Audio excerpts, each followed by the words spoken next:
The first time Madison saw the bruises, she tried to believe her grandmother. "I bumped into the coffee table again," Grandma Rose had whispered, pulling her cardigan tighter as though shame could stitch the purple blotches away. But it didn't add up. Madison had visited every weekend since she'd started college. She'd seen how slowly Grandma Rose moved, how carefully she shuffled across the linoleum floors. The bruises weren't random, they were patterned, finger-shaped.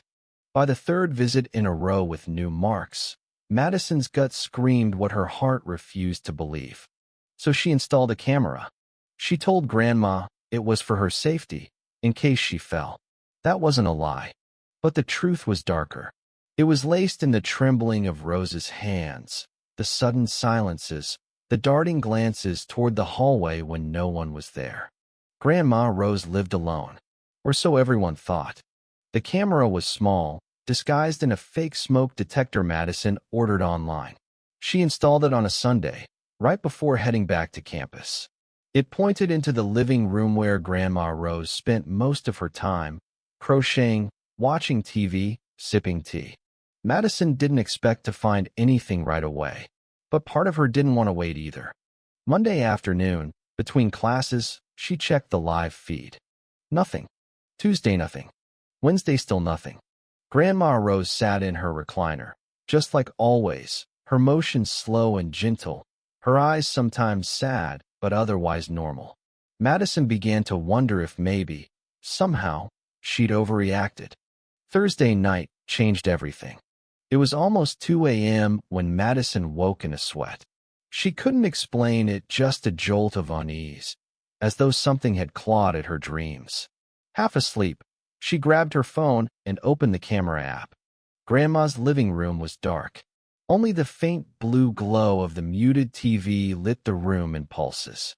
Then something moved. At first, Madison thought it was just Grandma shifting in her sleep. But no, Grandma was asleep in her chair. Still, something else was moving behind her. Madison's breath caught. She squinted at the screen. There behind the armchair was a shadow. Not flickering like the TV's light, but crawling. Deliberate. Human-shaped. The figure crept forward. Slowly. Carefully. Hands extended. Then, the feed glitched. Madison's heart slammed into her ribs. The screen went black. She tried refreshing. Nothing. Disconnected. She stared at her phone like it might explain itself. Then she leapt out of bed and called. Grandma didn't answer. She called again. Then again. Voicemail.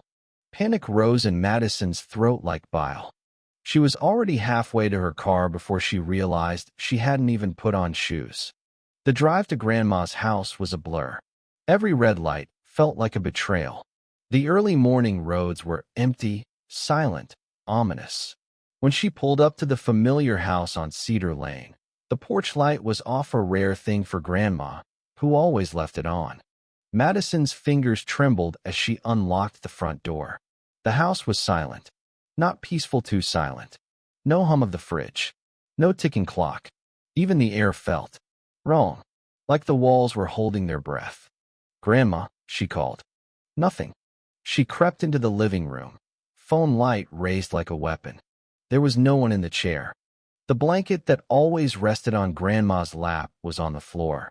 But then, a sound. A soft scraping. From the hallway. Madison turned, heart hammering. Grandma. A figure emerged from the dark. And Madison screamed. It wasn't her grandmother. Not at first. The woman who stepped into the faint light looked like Rose, but her face was blank, eyes wide and lost, arms hanging limp at her sides like marionette strings had just been cut. Grandma, Madison whispered, rushing forward. What happened? Rose didn't speak. Madison took her by the arm, saw fresh bruises, darker than before, deep around her wrists. Oh my God, who did this to you? Still, no answer. Rose simply turned her head, slowly, toward the hallway behind her. And then she whispered, "He doesn't like being seen." Police arrived 20 minutes later. Madison had called from the front porch, hands still shaking, tears she hadn't realized were falling, sliding down her cheeks. When they searched the house, they found nothing. No sign of forced entry. No second person. No evidence of a break-in. Just the camera, its lens smashed inward, like someone had jabbed a finger straight through it. But Madison knew what she'd seen, and what her grandmother had said. They took statements, promised patrols. But even the officer, an older man with tired eyes, looked skeptical. Sometimes, elderly folks imagine things, he offered gently. It can be confusing at night. Madison wanted to scream. Instead, she stayed.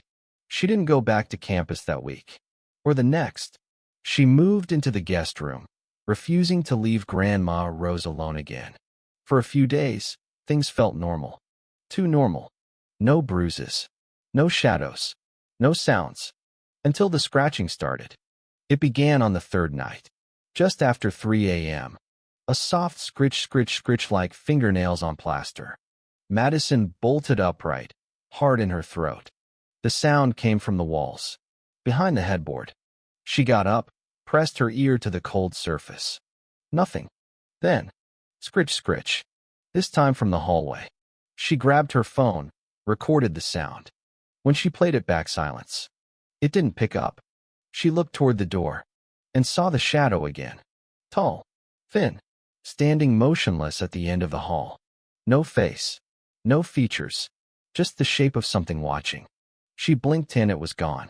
The next morning, she begged Grandma to come stay with her in the dorms. Grandma just shook her head.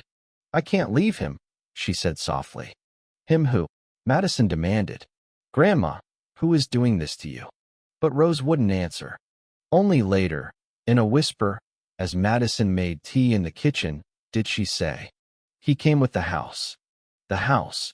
Of course. Madison remembered her mom saying the house had been passed down through family for generations. It was old, creaky, had character, but Madison had never heard anything about it being haunted or cursed or anything remotely like this. She began researching. Old newspapers, property records, even local message boards. What she found chilled her blood. In 1956, a woman named Eleanor Marston had lived in the house. She was found dead in the living room, strangled. Her husband claimed she had been taken by the man in the walls. He was institutionalized a week later. 30 years before that, 1919, a child went missing inside the same home. His sister told police the tall man took him. No body was ever found. And even earlier, in the 1800s, a journal entry from a previous occupant read, there is something in the house. It wears my husband's shape when I sleep. Madison printed everything.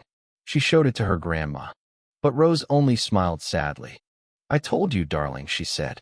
He doesn't like being seen. By week's end, the bruises came back. Worse than before. Madison demanded to stay in the same room. She moved her mattress next to her grandmother's recliner. She installed another camera, this one hidden in a lamp. She pressed record and waited. That night, she didn't sleep.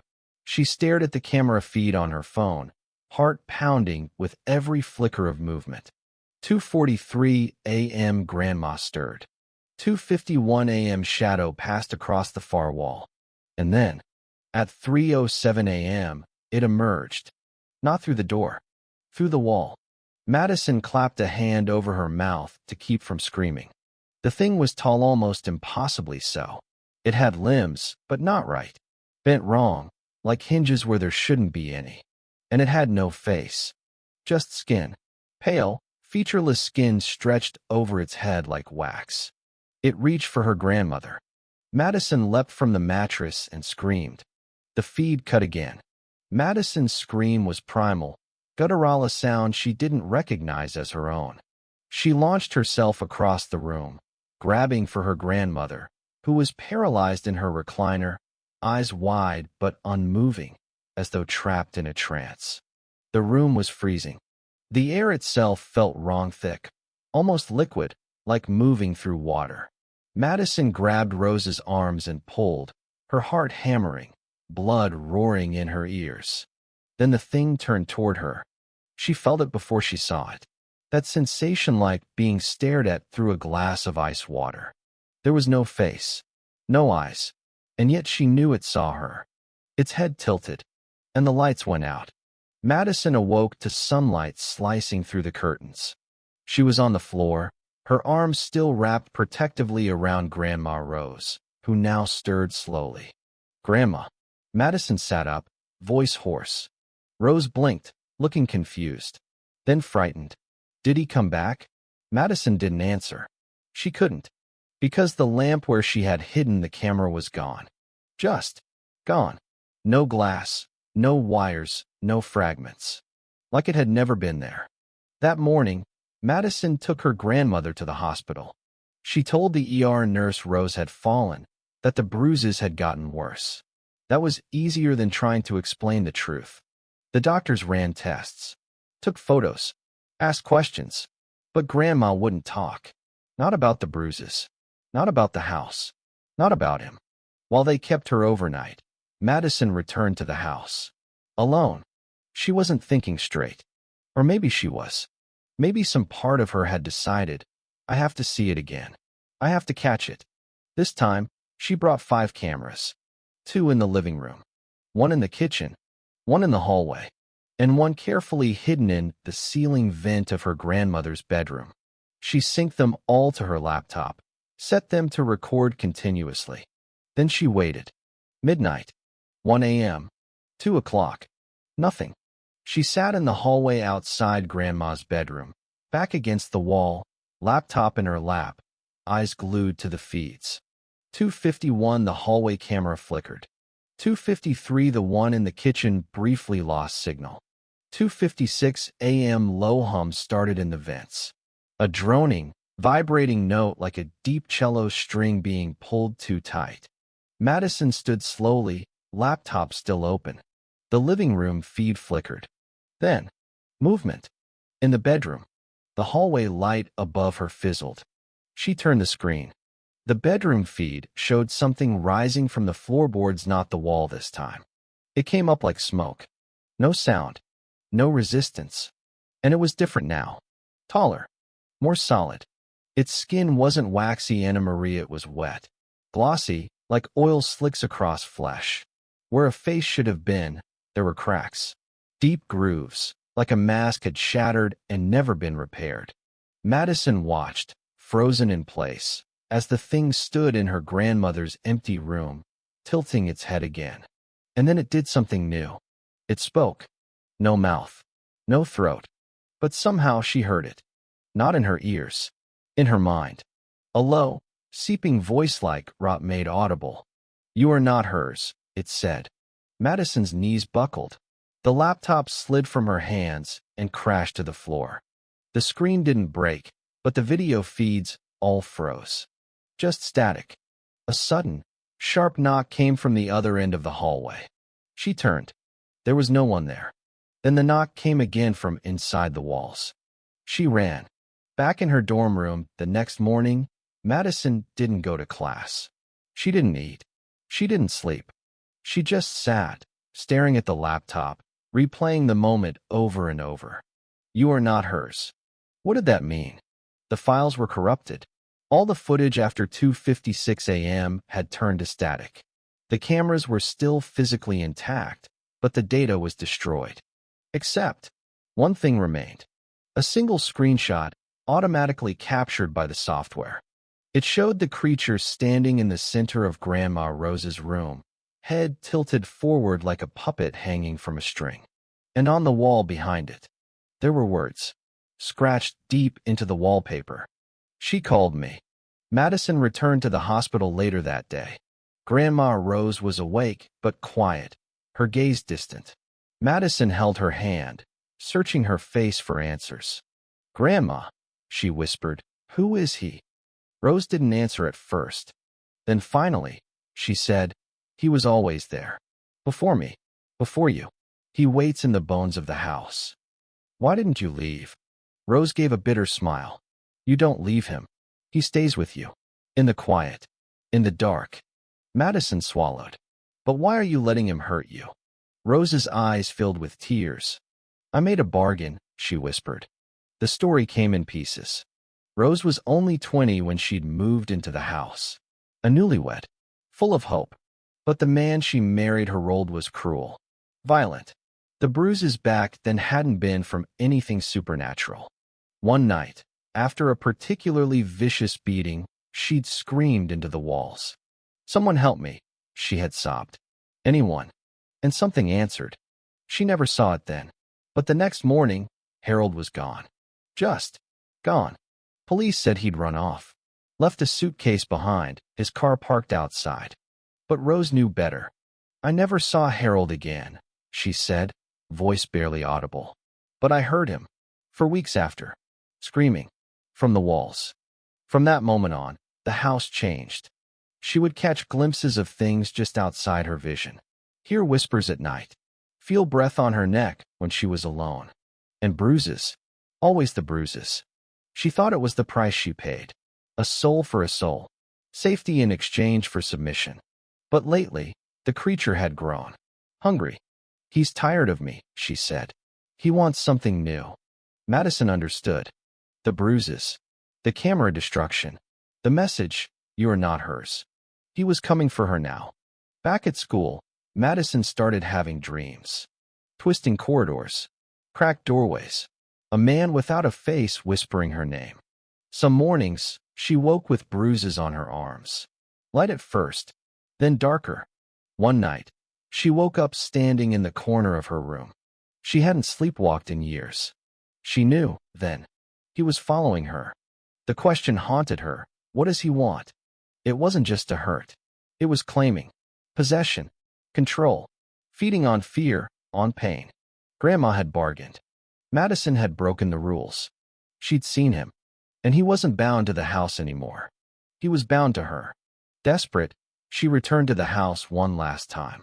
She brought candles, salt, books on demonology and folklore she had found in the campus library.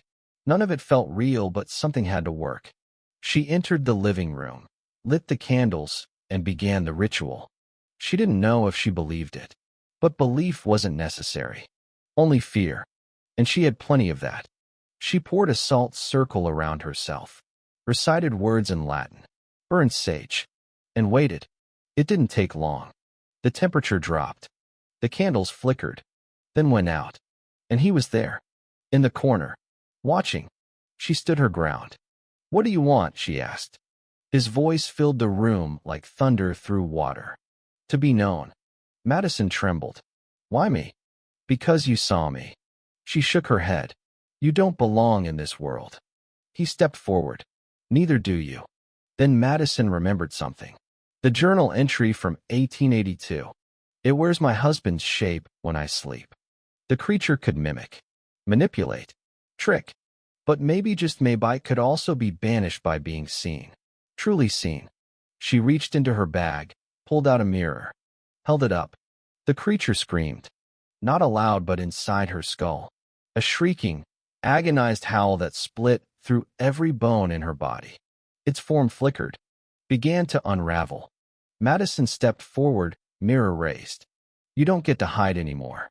The walls shook. The floor cracked. And with one final shriek, the thing shattered. Gone. Madison collapsed. When she awoke, it was morning. The house was silent, peaceful. She felt different, lighter. For the first time in weeks, her arms were clear. No bruises, no dreams. She returned to the hospital that day. Grandma Rose was awake, smiling. "You did it, didn't you?" she asked. Madison nodded. Rose's hand tightened around hers. "I'm proud of you." Grandma Rose was released from the hospital 3 days later. Her bruises had faded, her appetite returned. But what really changed was her expression no longer haunted, no longer constantly glancing over her shoulder. It was peace, for the first time in decades. Madison thought it was over. She thought she had won. But some shadows don't vanish. They retreat. It began again with the dreams. At first, they were vague. A door she couldn't open, a knocking that never stopped. Then came the mirror. Every night, she'd see herself standing in front of it. Only it wasn't her reflection. It was him. No face, but unmistakably there. The same tilt of the head. The same silent presence. Watching. Waiting. She told herself it was trauma. Leftover fear. a brain stuck in survival mode. But deep down, she knew the truth. She hadn't destroyed him. She'd released him. One night, unable to sleep, she visited the basement of the house. Grandma had never let her down there before. Said it was full of junk, nothing to see. But now the door was unlocked. It was cold, despite the summer heat. Dust danced in the beam of her flashlight as she stepped onto the concrete floor. Old furniture, boxes, broken tools. Then behind a rusted filing cabinet she found it. A door.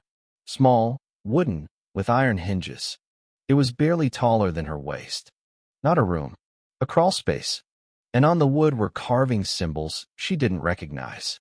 And one word, repeated over and over. Vox. Madison opened it. Inside was nothing but darkness. And the smell earth and metal and rot. She didn't enter. Just shined her light around. Scratched into the walls were dozens of tally marks. Dozens. Hundreds. And handprints. Tiny ones. Large ones. Burned into the wood. Something shifted behind her. She turned and no one was there. But when she looked back into the crawl space, a face looked back. She slammed the door shut and ran. Up the stairs, through the house, out into the daylight. She didn't sleep that night. And in the morning, she found the tally marks scratched onto the inside of her bedroom closet. The entity Vox was no longer bound by time or place. The more she researched, the more she uncovered. References to a voice without face, dating back centuries. In medieval texts, he speaks without speaking and feeds without mouth. A French woman in 1794 wrote of a mirror shadow that moved on its own and whispered her daughter's name at night. A coal miner in 1912 who saw a faceless man in the shaft and was found dead with no visible injuries. All spoke of bruises, silence, dreams. It was the same entity, and Madison had called it into herself. She needed help. Not doctors, not priests. She reached out to an underground community of paranormal researchers. People who believed her story without needing proof. People who had seen things too. Through them, she found Dr. Elias Rourke, a man who had studied ancient possession rituals. He lived off-grid in the Arizona desert, a self-imposed exile after a failed exorcism left a family destroyed. Rourke agreed to meet, but his first words chilled her. You should not have looked into the mirror. He explained that Vox was not a spirit in the traditional sense. It was not a demon, not a ghost. It was a presentia manifestation of suffering and fear. It entered through mirrors, cameras, even thoughts. It wanted witnesses. It cannot exist unless it is seen, Rourke said. But once it is seen, it stays with you. Madison asked if it could be destroyed. He shook his head. Not destroyed, but banished. How? He looked grave.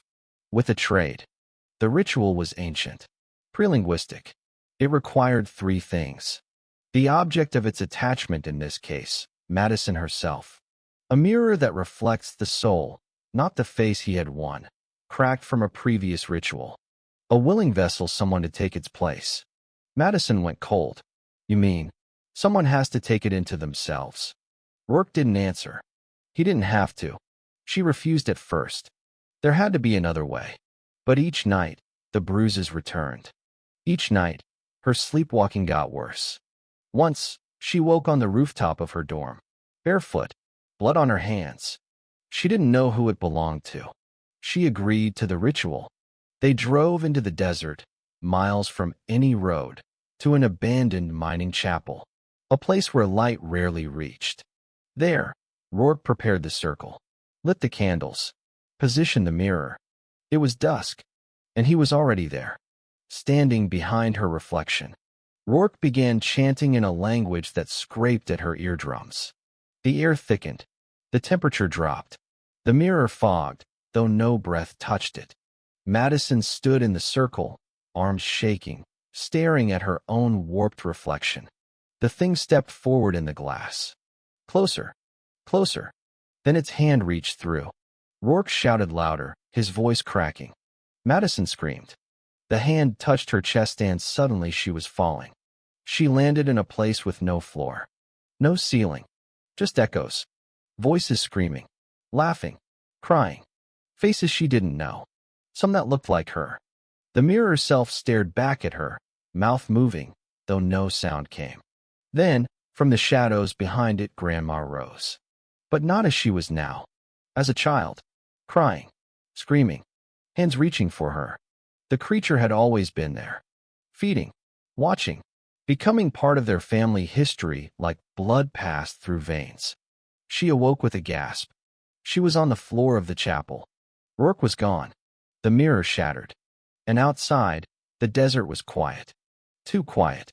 She called out. No answer. The salt circle had been broken. She stumbled outside, disoriented, confused. In the sand nearby, written with deliberate lines. You traded nothing. She was still marked. Still his. Back home, Grandma Rose was waiting on the porch. Her eyes were glassy. You should not have tried, she said.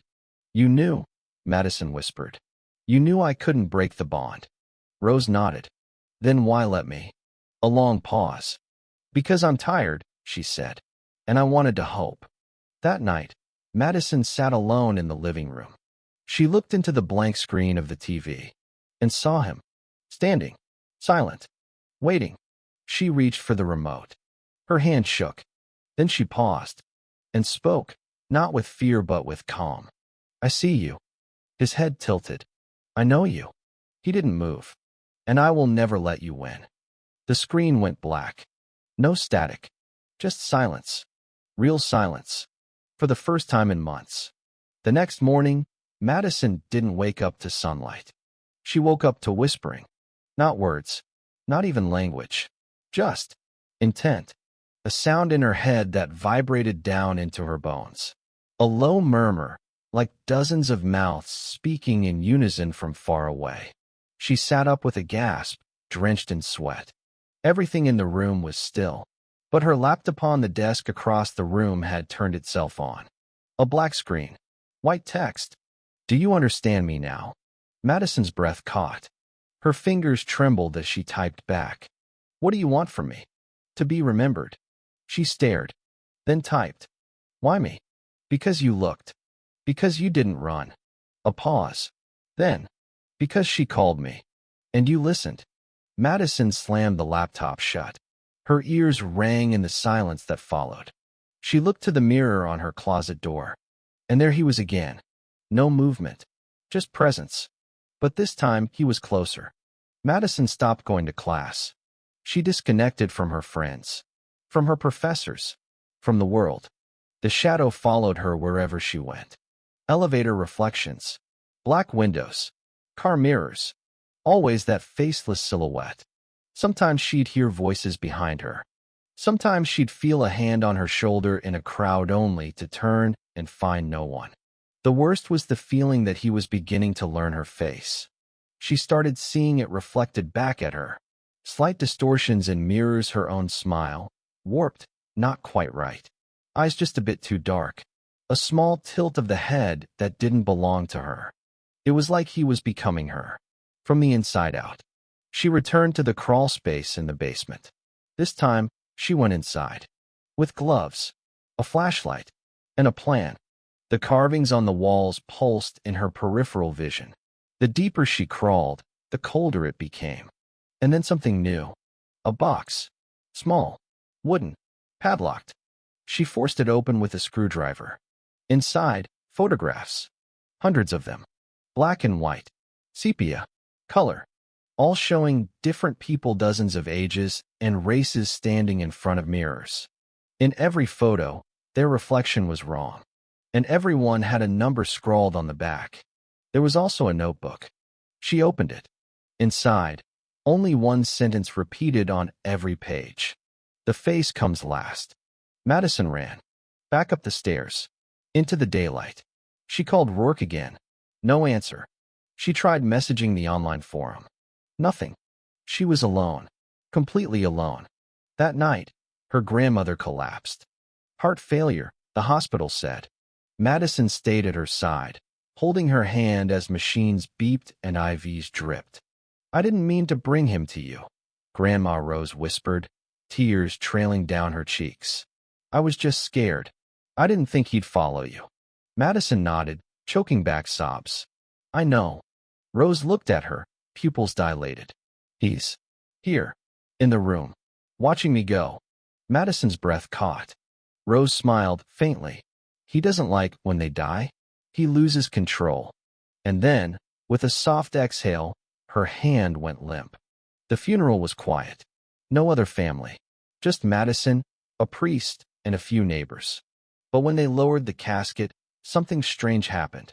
The clouds that had hung over all morning parted. Sunlight streamed down. And for a brief moment, Madison felt warm. Not just outside. Inside. A strange thought struck her. What if she could do what Grandma never could? What if she could trap him? She returned to the house one last time. This time, she brought a mirror. The one from her dorm, the one he used most. She placed it on the floor of the crawlspace. Surrounded it with salt. Lit candles at the four corners. Pulled out her phone and started filming. If you're going to be seen, she said aloud, then you're going to be recorded. She looked into the mirror. Nothing. Then behind her, he stepped into frame. The shape was clearer now. Taller. Solid. But his head, this time, it wasn't blank. It was hers. Her face. Her eyes. Her mouth moving soundlessly. Why? She whispered. Her reflection smiled. Then spoke. Because you were the first to understand me. And then it stepped forward. Crossed the mirror. Shattered the salt. And everything went dark. She woke in the hospital 3 days later. Her aunt, someone she barely knew, was at her bedside. They found you unconscious in your grandmother's basement, she said. Paramedics said you had no pulse for a few seconds. They thought you were gone. Madison looked around. Bright lights. Clean walls. No shadows. No whispering. But something inside her was wrong. She felt empty. Or not empty shared. The psychologist they sent and told her it was trauma. Hallucinations. Delusional guilt from watching her grandmother decline. She nodded. Smiled. Told them what they wanted to hear. They let her out a week later. Back at her dorm, she unpacked slowly. She avoided mirrors. Avoided her phone's front camera. Avoided puddles, glass, anything reflective. But one night, she forgot. Turned her phone on while brushing her teeth. Saw something over her shoulder. Paused. There, barely visible, was a shadow in the reflection. Not in the room. Just in the image. She dropped the phone. It landed face up. Recording. The screen glitched. Then stabilized. And there she was. But smiling. The smile wasn't hers. Madison no longer dreams. She doesn't have to. He's awake now. And he's inside. Some nights, people say they see her wandering campus. She smiles politely. Never speaks. If you look closely, her eyes don't blink. And if you catch your own reflection while she walks by, you'll notice your smile twist just a little too far, as though someone else is wearing your face. The wind outside her dorm window had changed. It no longer howled or whispered. It spoke, in syllables too ancient for human tongues, yet Madison understood. Not through ears, through recognition. He was no longer watching. He was within. She kept a journal, now not to write her thoughts, but to anchor herself. To remember which parts were hers, which weren't. Sometimes she'd write something and look at it the next day and not recognize the words. The handwriting would tilt wrong. The tone would feel cold, disconnected. She'd rip those pages out, burn them in the sink. But every morning, they reappeared. Back in the notebook. Same lines. Same curve of the letters. As though something inside her wanted permanence. She tried going to class again. No one looked at her the same. Her roommate changed dorms. Her professors stopped calling her name on the roll. It wasn't rudeness. It was fear. As though everyone could sense she was different now. No longer Madison. Not completely. Then came the incident. The girl in the library. She'd been seated across from Madison all semester. They'd never spoken. Until that day. She sat down, stared at Madison across the table, then suddenly began sobbing. Loud. Incoherent. When the campus officer tried to escort her out, she screamed. She's wearing someone else's soul. Her face is not her face. The girl was taken away. Institutionalized. No one else seemed to care. But Madison sat there, heart pounding, trying not to let the smile rise on her lips. Because it wasn't hers. That night, Madison stood in front of the bathroom mirror. Alone. She hadn't turned the lights on. Only the flickering yellow hallway bulb illuminated her face. Except her face didn't move. She blinked. The reflection didn't. She tilted her head. The reflection smiled. Not cruelly. Not aggressively. Just patiently. Like it was waiting. She leaned in. "I know you're there," she whispered. The reflection tilted its head slightly. She tilted her head in the opposite direction. They weren't synced anymore. "I want my life back," she said. The reflection blinked. Then, for the first time, it spoke out loud. Not in her head. Not through thoughts. Audible. Hoarse. "You already gave it away." She backed up. Shaking. Sobbing. "No. I didn't. I fought. I fought," it repeated. "But not enough. You tricked me." The reflection smirked. "You saw me." That was the invitation. The next morning, she woke up in the library. No memory of how she got there. The same journal was in her lap. Open to a page she didn't remember writing. 7 words. "You are only what I let you be." She tried everything: exorcisms, mediums, therapists, even technology. She recorded herself sleeping. Only once. When she watched the footage, she saw her body rise at 3:06 a.m. She stood in front of the mirror for 17 minutes. Whispering. Smiling. Eyes glowing faintly white in the dark. At 3:23, she turned to the camera and said, "We remember now." She smashed the phone immediately, but it had already uploaded to the cloud. There was no deleting it, just like there was no deleting him. And then something unexpected happened. She stopped being afraid. Not because she defeated him, but because she understood him. He wasn't a monster. He was memory, grief, abuse. Every scream swallowed into a pillow. Every child that no one believed. Every bruise explained away as a fall. He was generational silence made flesh. Passed down. Worn like skin. And Madison was just the first to turn around and look him in the face. One morning, she went back to the house. The old place on Cedar Lane. She walked through the dust and quiet and absence.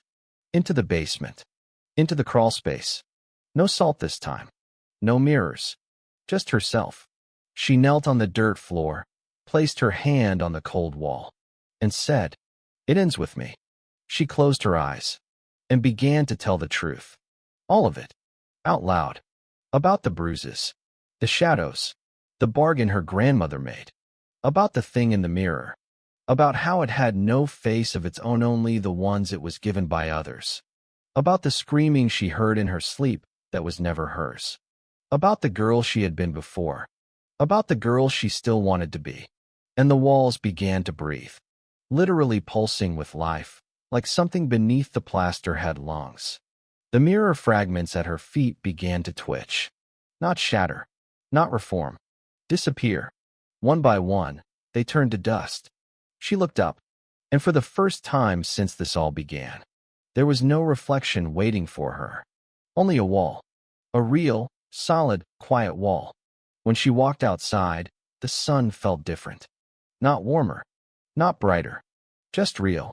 She walked down the street, past neighbors she hadn't seen in months. One of FEMA boy with a skateboard waved. And she waved back. With her hand. With her smile. Weeks passed. The dream stopped. The journal pages were blank when she woke up. She didn't see faces in windows or movement in the corners of her vision. The bruises faded, never returned. She slept through the night. She laughed again. She applied for graduate school. And when she saw her reflection in the rearview mirror one morning, it looked back, and nothing else. But in the final pages of her journal, she left a message. Not for herself. For whoever comes next. He feeds on silence. He lives in secrets. He grows in guilt. If you see him, speak. Scream. Don't turn away. Because the more you ignore him, the more he becomes you. The end.